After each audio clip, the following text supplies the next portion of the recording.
Get started by download BuyMote mobile app. This video is sponsored by BuyMote eShopping. Link in description. Check it now. Product review.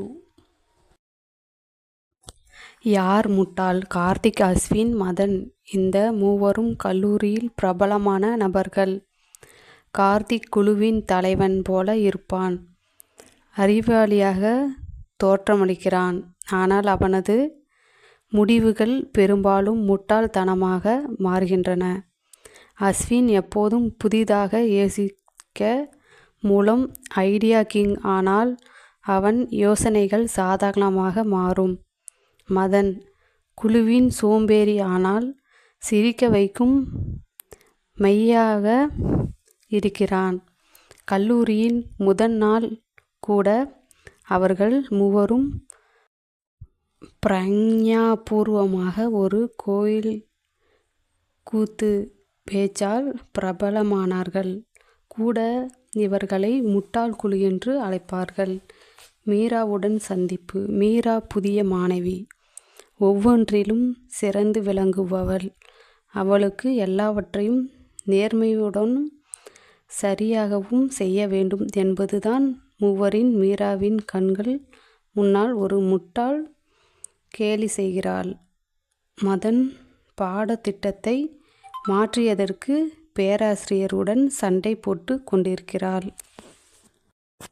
Karthik மற்றும் அஸ்வின் அவரது அறைக்கு பாம்பு போட்டனர் என்று நகைச்சுவை உருவாக்கிய சம்பவம் மீரா கடுப்படைந்தது.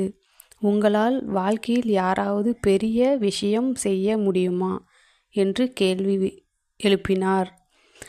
மாறுபட்ட பாதைகள். மீரா மூவருக்கும் சவால் விடுகிறாள்.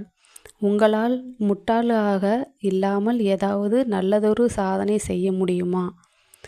கார்த்திக் அருகில் உள்ள மக்கள் இல்லத்தில் உதவுவதற்கு செல்கிறான்.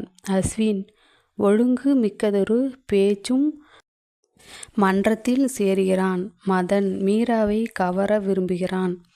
அவள் பிடித்த பொருட்களை தேர்ந்தெடுத்து அவளது ஆதரவை பெற முயல்கிறான். நட்பின் சிக்கல். சவால் அதிகரிக்கிறது போது மூவரும் ஒவ்வொருக்கொருவர் எப்போதும் உதவியிருக்கும் பழக்கத்தை இழக்கிறார்கள். கார்த்திக் தனது சேவையால் அவன் உணர்ச்சிகளை மாற்றிக்கொள்கிறான். அஸ்வின் பேச்சொற்றால் முற்றலினும் தோழிகளின் கிண்டல்கள் அவன் மனதில் குழப்பம் ஏற்படுத்துகிறது.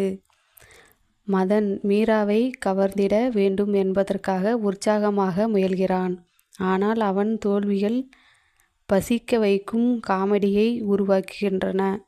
ஒரு நாள் மூவரும் இடையே பெரும் சண்டை நிகழ்கிறது. அவர்கள் யாரும் ஏற்கனவே நட்பின் அடுத்த கட்டத்தில் செல்ல முடியாமல் தோற்றுக்கொண்டதாக உணர்கிறார்கள். கலாசார விழா. கல்லூரி கலாசார விழாவில் மூவரும் ஒத்துழைத்து ஒரு நிகழ்ச்சியை நடத்த வேண்டும். ஆனால் எதிரிகளான மற்றொரு குழு அவர்களை தேர்ந்தெடுக்க முயற்சிக்கிறது.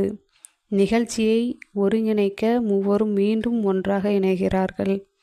ஒருவரை ஒருவர் புரிந்து கொள்வதும் ஒவ்வொருவருக்கும் திறமைகளை அங்கீகரிப்பதும் நடக்கிறது. சிரிப்பு, சோகம், உணர்ச்சிகள் கலந்த மூவரும் மீண்டும் நண்பர்களாக ஆகிறார்கள். இறுதியில் அவர்கள் ஜெயிக்கிறார்கள். அதிர்ச்சி திருப்பம். நிகழ்ச்சி முடிந்ததும் மூவரும் மீராவிடம் சவாலை வெற்றிகரமாக நிறைவு செய்தனர் என பெருமையாக கூறினார்கள். ஆனால் மீரா இதற்கு மறுமொழியாக, உங்களுக்குத்தான் சவால் விடவே இல்லை. நான் உங்களை உங்கள் திறமைகளை உணர செய்வதற்காக மட்டும் இதை செய்தேன் என்று வெளிப்படுத்துகிறாள். மூவரும் அதிர்ச்சியுடன் நெருங்கிய நட்புடன் மீராவை தனது நண்பராக ஏற்றுக்கொள்கிறார்கள்.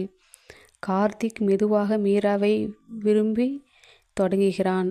மூவரும் முட்டாள்கள் என்ற பெயரை பெருமையாக ஏற்றுக்கொள்கிறார்கள். அதே நேரத்தில் தங்கள் மேன்மையான